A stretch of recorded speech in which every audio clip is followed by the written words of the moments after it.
Number one, when we do any kind of Dharma actions, when we do any kind of Dharma activities, anything, lighting one incense, making prostrations, making offerings, offering flowers, giving donations to temples, giving dana to monks, sweeping the temple, driving or buying supplies for the temple, or being committee members for the temple, etc., etc. Meditations, chanting, anything. It should be free from the 8 worldly concerns or the 8 worldly dharma. Dharma means conduct. So Buddha Dharma is correct conduct. Dharma itself is just conduct. So the 8 mundane concerns or the 8 worldly concerns. Mundane is of this world. So mundane or worldly is exactly the same. I'll use the words back and forth. So the 8 worldly concerns, we should not be practicing Dharma for these reasons at all. So we should not do any religious or spiritual actions with the intent, motive, that we will receive pleasure for the 6 senses. We will be free of unpleasant things for the 6 senses. 8 worldly concern, to be free, to become happy when we are praised, to become unhappy when we are insulted, to be happy if we receive any gifts, to be unhappy if we don't, to be happy upon achieving reputation, to be unhappy when we are unsuccessful, to be happy when we are comfortable, to be unhappy when we are not. So any Dharma action should be free of those 8 worldly concerns. If our Dharma is preoccupied with the 8 worldly concerns, there are many disadvantages. When we do any action with the 8 worldly concerns, the act will lead to rebirth into lower realms into the future. Future lives will be spent also with uncontrolled attachments like now. All results of uncontrolled delusions, attachments, and negative states of mind now is a sign that they have not been controlled in the past.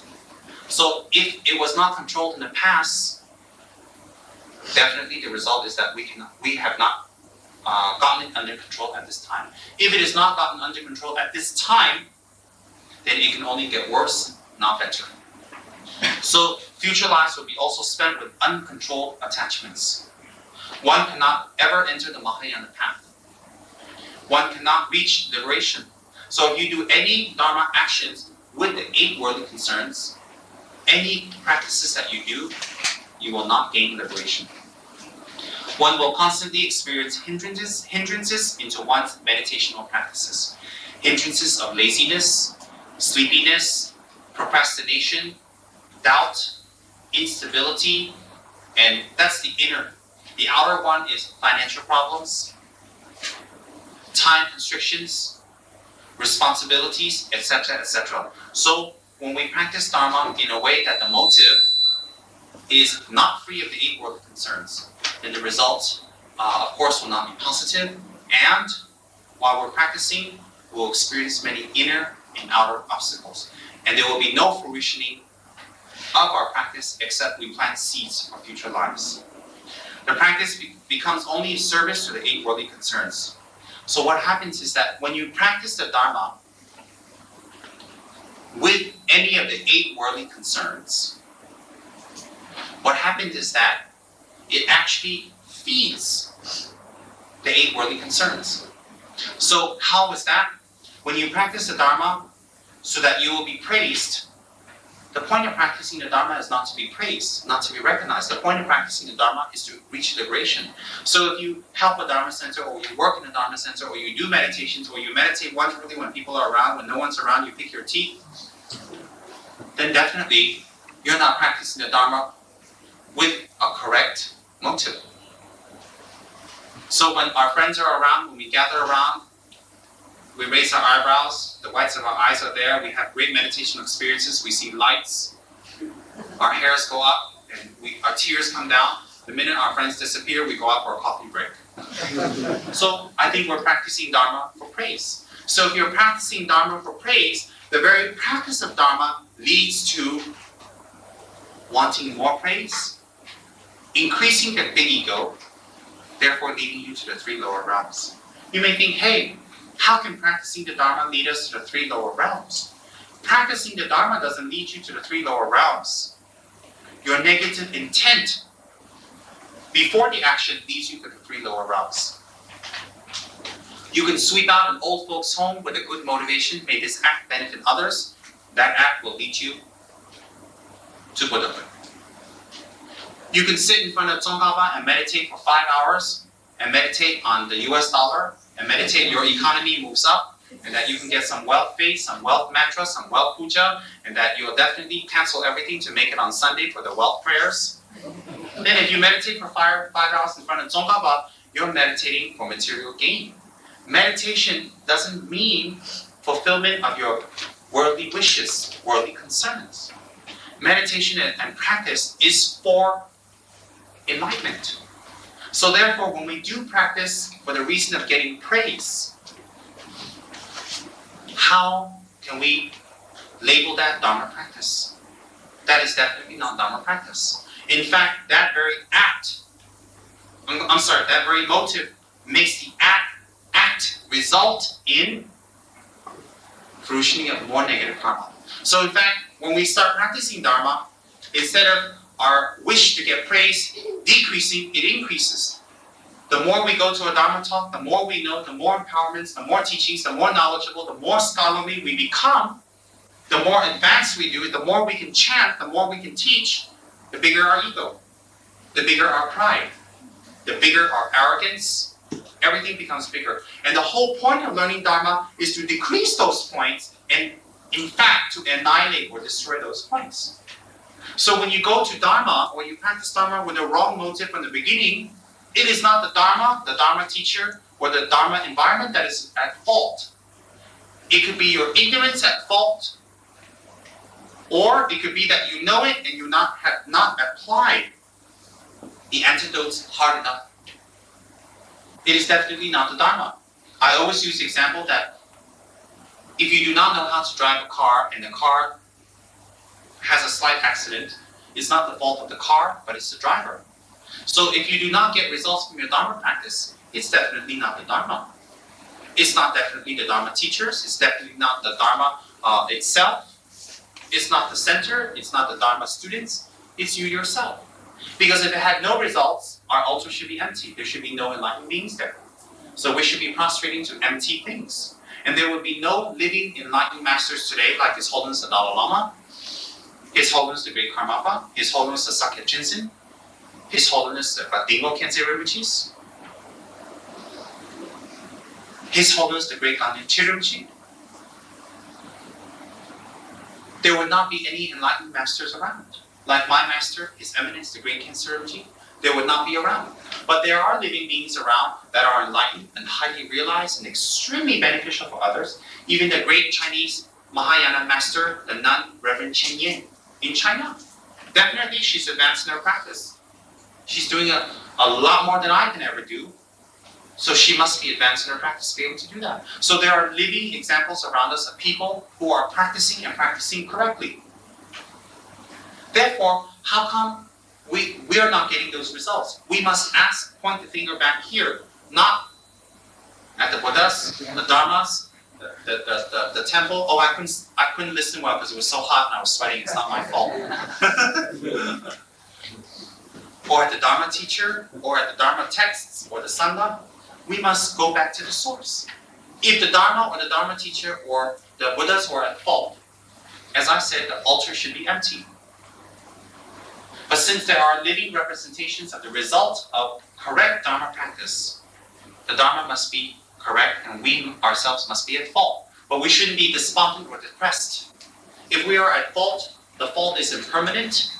The impermanence is dependent on conditions. Therefore, we can change the conditions and bring an end to the wrong practice and start on the right practice. Definitely we can. So, when we do Dharma practice to get praised or to avoid insults, the very reason we're doing the practice is to get praise. So that's a very low aim, and the minute we don't get praise, we stop doing Dharma practice. So the fault is not Dharma, the motive. If we do Dharma practice to get gifts, and to avoid not getting gifts, to get gifts, to get angpaos and all that, the minute we stop, if we don't get it, we get upset. Again, it's not the Dharma, it's our motive. If we do Dharma for good reputation, oh, he's so good, he's so holy, he's such a good person, he's a family person, he also goes to temple, and he's so wonderful. The minute we stop getting praise, we suffer, we feel despondent, we don't want to meditate, we don't want to practice, we don't want to go join the temple, we don't want to listen to the Dharma, we don't want to meditate, we become despondent. Why do we become despondent? Not because we have not gotten the results, but the actual reason is because the very motive that we started with out of ignorance was wrong. So the Dharma is not at fault. Then, we wish to get Dharma to receive some material gain, success. So we go to the temple to listen, hoping it will change our luck. We go in front of the altar, kowtow, to change our luck. We make offerings to change our luck. We listen to the Dharma and recite lots of mantras. We go to Impermanence to receive great blessings to change our luck so that we can hit the lucky number. Our economic situation moves up, we can get rich. I get a lot of questions from people.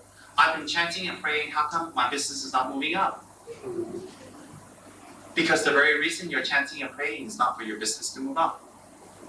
So you are chanting and praying irregardless of whether your business moves up or not. So the minute your business doesn't move up, economically you go down, of course it's a natural human reaction that you feel sad and unhappy.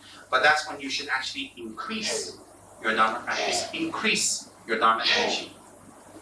You should take advantage of the situation. So if we practice the Dharma to move our economic situation up, that our company moves up, we can move a new company, we can do a merger, we can make more money, our stocks go up, whatever. Then if that doesn't happen, we become despondent. We have used the Dharma for a very short-term benefit, and we don't derive the ultimate benefit from Dharma, which is freedom from complete suffering, not just business moving up. So when we practice the Dharma for the sake, when we see lamas, get divinations, get blessings, do rituals, sponsor pujas, for the sake of simply receiving wealth, increasing our wealth as an end in itself, then Dharma has been brought down to a very low level, and the full purpose of Dharma is not fulfilled. So we should not practice Dharma with the intent that it will move our economic situation up, or to avoid the economic situation from going down. If we do that, the rebirth will be in the spirit realm. So whether you practice Dharma or you don't practice Dharma, if you're always miserly and selfish and always concerned about money and you will do anything for money, the rebirth will be the spirit realm anyway. But if you practice the Dharma, you have a chance to purify that karma. So it will be better to be a Dharma practitioner who's greedy and miserly and worried about money than a non-Dharma one. Because whether you're a Dharma practitioner or not, you still have the same faults. So it will be better to have the faults and Dharma, and there's a chance that you may not take rebirth as a spirit, and if you do, the time is less, the duration of that rebirth is less. So whether you practice the Dharma or you don't practice Dharma, your problems are exactly the same. Exactly the same. So if you're very sick, if you know a good doctor, and you know a good hospital, and you've been recommended hundreds of times to that place, you can get sick and you won't be as worried because you know that you can solve that health problem. Similarly, if you look deeply, whether you practice the Dharma or not, your situation, your problems arise from karma, not Dharma, not your relationship with Dharma. Definitely not. So therefore, whether you practice the Dharma or not, you have the same problems. But with the Dharma, if practiced correctly, it becomes a temporary temporary remedy to help you get over your problems, and it also gives you ultimate methods to get over your problems. How much effort you put into the practice is how much result you will get. So we should practice the Dharma not with any of these 8 worldly concerns. 8 worldly concerns is very, very important. Then, we should not practice the Dharma simply when we are comfortable, when everything's going right, when everything's going wonderful, when money's okay, family's okay, there's harmony, the minute one of that goes out of balance, we stop the practice.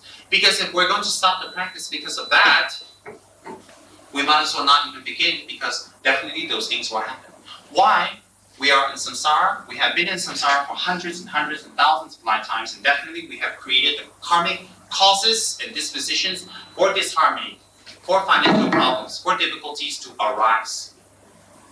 Definitely. But it's out of fear and knowing that those difficulties will arise, we must look for a method.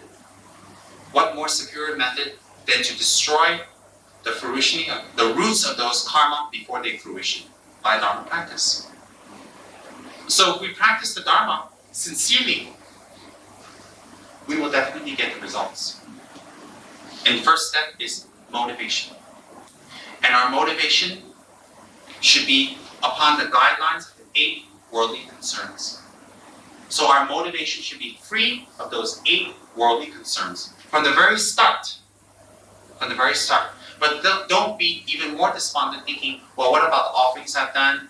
What about the danas? What about the pujas? What about the prayers, the meditation, offerings on my altar, etc., etc.? Definitely there's benefit. But it will be even more greater and more efficacious if it was done free of the 8 worldly concerns.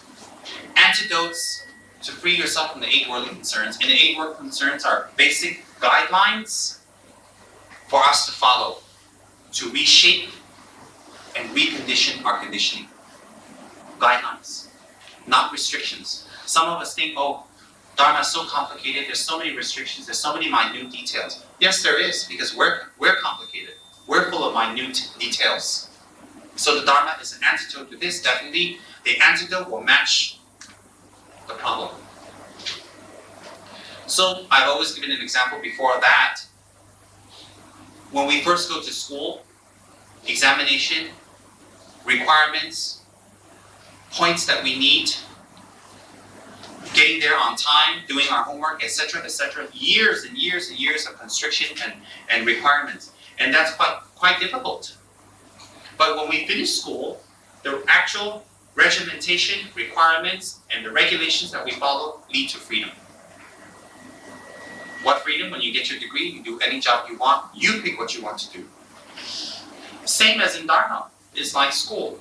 When you follow the Dharma correctly, you follow its regulations and rules, this restraint leads to total freedom in the future. Same. So we shouldn't think of Dharma as walls. We should think of it as very kind guidelines given by an enlightened being to help us follow our life through by. And definitely, it will bring immediate results.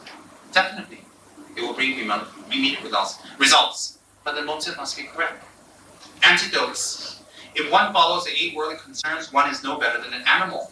Because an animal wishes to be praised, receive food, receive a good reputation. The males fight with each other to get the best females. Same. They wish to be very comfortable. They wish not to be unhappy. So what's the difference between we and the animals? Except we do things more in a more sophisticated manner. So we must think that if we practice Dharma or we live our life with the 8 worldly concerns, we are the same as animals, although we are not. And since we are higher and better than animals, we should actually have the motivation that's much better than animals. The object one sees is a projection of one's deluded mind. So everything that we perceive, this is good, this is bad, this is good, this is not good, is the result of our own negative karma. If the object that we are perceiving is inherent in itself, is real in itself, then everybody that sees that object must see it the way you see it. So everyone that sees an object, they will see it differently. The reason for that is because the result of their karma is different. Change the object into an object you are not attached to. There is nothing new in samsara. You think.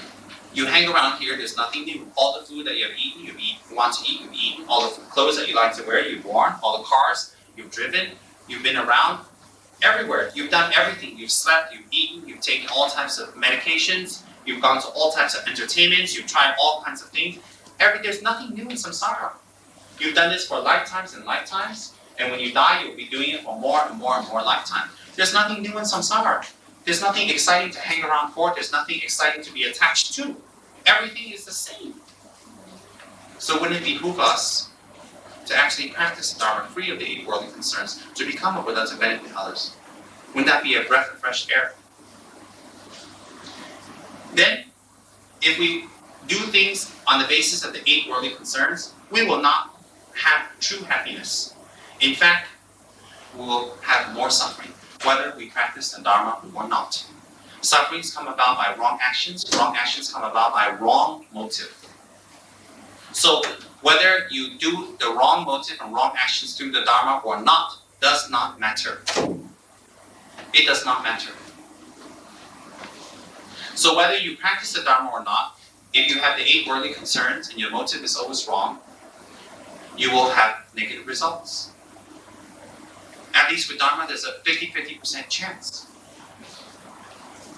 And no matter how hard one tries in life, one will always have dissatisfaction, listlessness, depressions.